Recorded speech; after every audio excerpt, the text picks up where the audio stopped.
Voilà, oui, vous êtes toujours sur Studio Kalita, 8h24 et nous sommes en ligne avec le Rav Eliaou Zeni de la Yeshiva Or Yehoshua de Haïfa. Bonjour. Bonjour à vous-même et à tous les auditeurs. Merci d'être avec nous ce matin. Vous êtes avec nous pour nous parler avec vous de Naftali Bennett et Ayelet Shaked qui ont créé donc un nouveau parti, qui ont quitté le Bayit Yehudi pour créer un nouveau parti de droite, Yamin Hadash. Est-ce que vous avez été surpris par cette décision? Pas trop, sauf un point. Le moment et l'instant qui a été choisi pour créer ce nouveau parti. Oui. Je pense que il est extrêmement problématique pour tout le sionisme religieux en Israël. Alors, quand vous dites que vous n'avez pas été surpris, c'est-à-dire que vous pensiez, vous attendez que Naftali Bennett quitte le Bayit Yehudi Écoutez, je vais vous raconter le contenu d'une conversation avec Bennett, une conversation de moi, Ken. Oui. Nous avons eu une conversation il y a de cela 2 ans. Je suis venu lui faire des reproches à la Knesset dans son bureau.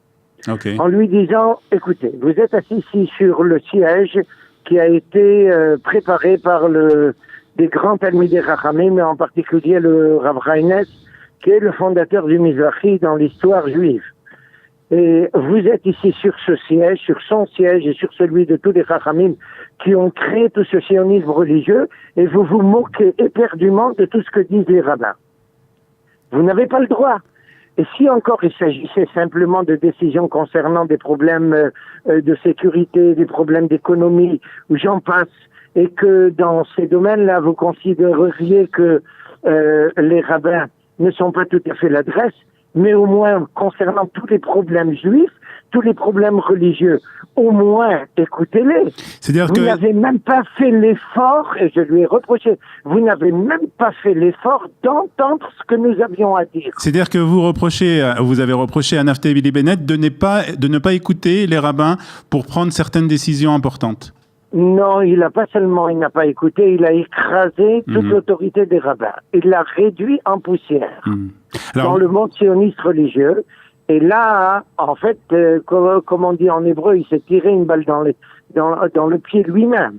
Pourquoi? Parce que il sape à la base tout ce qui constitue l'idéologie du sionisme religieux, à savoir qu'il y a ici une volonté d'amener tout ce qui est positif pour tout le peuple juif sans aucune distinction, mais d'un autre côté, dans un esprit qui relève de la Torah. Oui. Avec toutes les valeurs juives. Et ça, il est rentré dans ce parti-là. Il a prétendu diriger toute cette orientation et il est allé dans un autre sens. Alors, en fait, il a utilisé le Bayit Yehudi pour, en fait, se créer une certaine popularité et maintenant le quitter. Sans aucun doute. D'accord. Sans aucun doute, il s'est servi de nous. Maintenant, je voudrais quand même être un petit peu posé ou donner la sensation, dire des mots, des termes qui sont plus posés. S'il est capable dans son nouveau parti de réunir tout un ensemble de personnes qui vont défendre des valeurs nationales, même si ça sera toujours 100% dans un esprit strictement religieux, Bevakasha, avec plaisir. D'accord. Il n'y a aucun problème, il est capable de réunir encore des juifs et de tous les azimuts et les amener à défendre des points importants concernant le peuple juif. On ne sera que content, on n'a aucun problème. Mais ça n'empêchera pas qu'il s'est servi de nous et il y a ici quelque chose de pas très honnête dans ce comportement. Rav Zini, merci beaucoup de vos explications concernant donc la création de ce nouveau parti, le Bayit Yamin Hadash et l'attitude de Naftali Bennett. Si vous me permettez, je voudrais rajouter alors, très rapidement, un petit mot. Très rapidement. 30 secondes. Je voudrais demander à tous les auditeurs qui nous écoutent aujourd'hui, surtout des francophones qui viennent d'un monde où il y a un respect de la Torah, de ne pas oublier que nous sommes dans ce pays-là, évidemment, pour tout construire, tout ce qui peut amener le bien au peuple juif, mais ne jamais perdre de vue toutes les valeurs historiques de notre peuple qui découlent de la Torah. Rav Zini, merci. On aura l'occasion d'en parler un peu plus longuement, je suppose, à une autre occasion. Merci d'avoir été avec nous ce matin sur Studio Kalita. Merci également. Kol Tov, bye. Kol Tov.